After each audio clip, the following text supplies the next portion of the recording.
欢迎收听6月23号的迦南之声，我是世谦牧师，大家平安。我们今天要一起来分享哥林多前书6章12到20节。哥林多前书6章12到20节。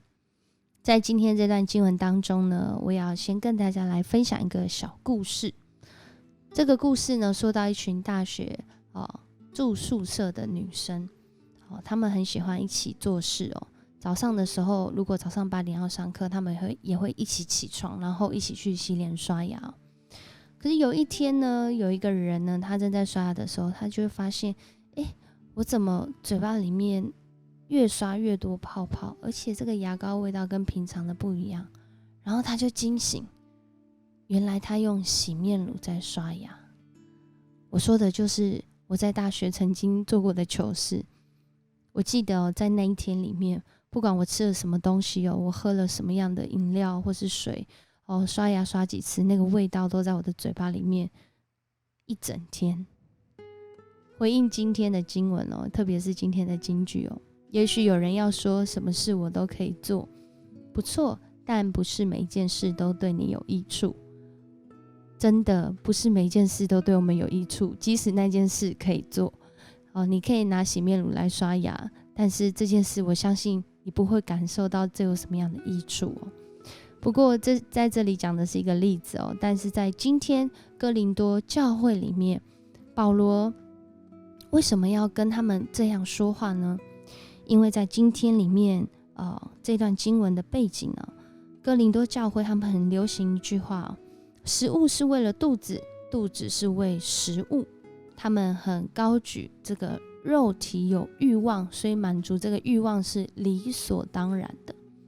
然而在信主之后的这个哥林多教会的弟兄姐妹，也在这样的一个价值观当中，我们有欲望就要满足这欲望，用各样的方式。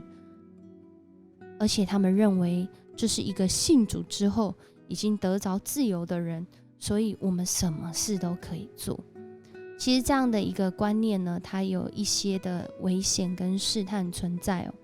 因为在当时的社会背景里面，他们认为灵魂跟肉体是分开的，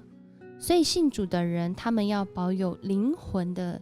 这个圣洁但是他们的肉体会毁坏，所以肉体做什么事都没有关系，因为我的肉体是自由的当我的肉体是无用的，是自由的，满足他的欲望就好。反正我未来我死了之后呢，我的灵魂还是圣洁，还是高尚的保罗在这里说到这一群的弟兄姐妹不要受这样世俗的价值观来影响我们的身体跟我们的灵魂是连结在一起的，我们的身体影响我们的灵魂，我们的灵魂也一样在影响我们的身体，所以身心灵都一样重要，而且彼此来影响所以在今天的这段经文里面，保罗就说你们一定知道你们的身体就是基督的肢体。我可以把基督的肢体当作娼妓的肢体吗？绝对不可以。你们也一定知道，谁跟娼妓苟合，谁就是跟他成为一体了。因为圣经上说了，2个人要成为一体。但是谁跟主联合，谁也在灵性上跟主合而为一了。所以我们要避免淫乱。人无论犯什么罪都不会影响自己的身体，唯有犯淫乱的人是害了自己的身体。你们不知道你们的身体就是圣灵的殿吗？这圣灵住在你们里面，是上帝所赐的，你们不属于自己，而是属于上帝。的确在这边说到了很重要的观点信主之后呢，其实有一个健康的身体能够帮助我们在服事的道路上，或是回应主恩典的道路上能够走得长久。有很多的人他可能为主大发热心，可是他不重视自己的肉体不管是食衣住行可能会因为肉体的软弱，或是因为肉体的没有节制让他自己在服事的岁月里面变得是非常的短暂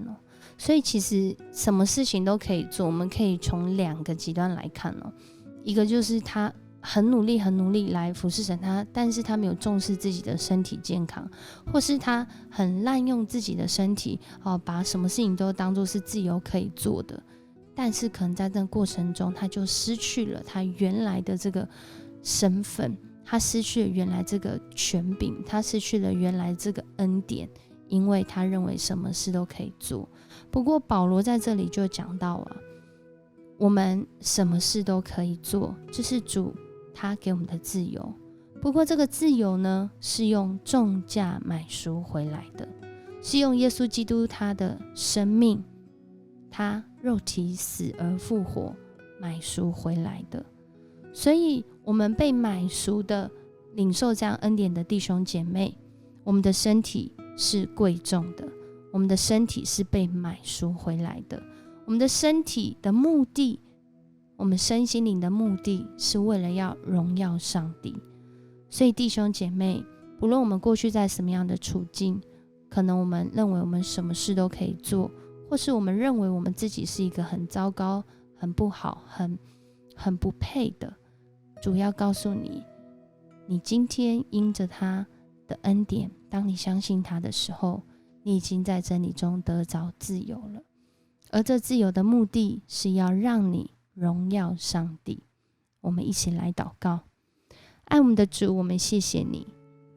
主耶稣基督，你用你的宝血付上代价换我们的生命，让我们得着凡事都可行的自由。主啊，但你又教导我们，凡事都可行，不都有益处。主啊，求你帮助我们知道我们当如何行，那最好最棒的益处是什么，让我们从你来得着这样的自由，也帮助我们不受任何一件事的奴役，因为很多时候我们并不知道那样的试探诱惑会奴役我们。求主帮助我们有从你来的智慧，有从你来的心态，也重视主你所赏赐我们的重价的恩典，在这个世代里面活出荣耀主你的行为，活出荣耀主你的生命。谢谢你，我们这样祷告，奉主耶稣的名求，阿们。谢谢你收听今天的迦南之声，我是世谦牧师，我们明天见。